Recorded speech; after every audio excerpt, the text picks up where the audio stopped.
Jeg hedder Katrine Højris. Jeg vil gerne inspirere andre til at få det bedste ud af livet ved at tage ansvar for sig selv.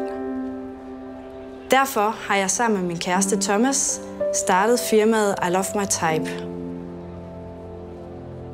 I I Love My Type laver jeg typografisk design med positive og livsbekræftende budskaber. Det hele starter med mig og min kamp mod lavt selvværd og en konstant følelse af aldrig at være tilstrækkelig.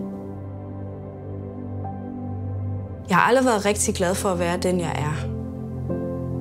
Jeg har gået i det tøj, som andre gik i, og jeg har haft de holdninger, som andre havde.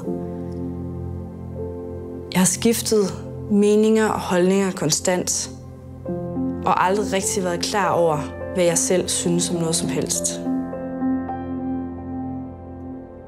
I arbejdet med min egen usikkerhed går det op for mig, at jeg er den eneste, der er ansvarlig for, hvordan jeg har det.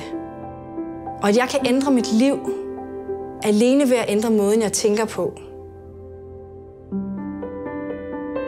Jeg kan for eksempel ikke beslutte mig for altid at være glad, men jeg kan tage et bevidst valg om altid at være positiv i min tilgang. Det er selvfølgelig lettere sagt end gjort.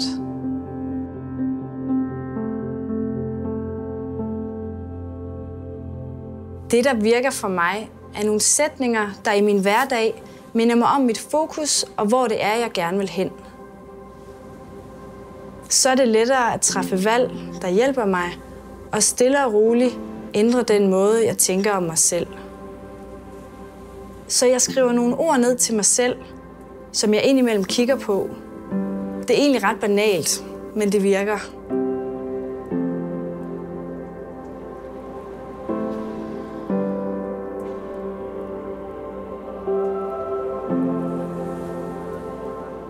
I min proces opdager jeg, at jeg inspirerer andre ved ikke at være perfekt, og ved at være åben omkring, hvordan jeg har det.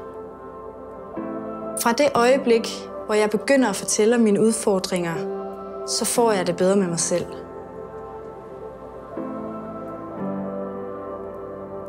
Så får jeg ideen til at lave nogle plakater med de budskaber, som har hjulpet mig. For måske kan de hjælpe andre. I Love My Type, det navn siger for mig det hele.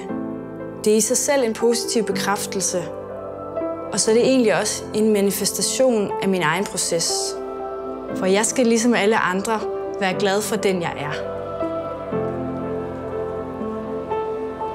Jeg er glad for, at jeg selv er kommet så langt, og jeg er rigtig glad for, at jeg kan være med til at inspirere andre til at få det bedste ud af livet.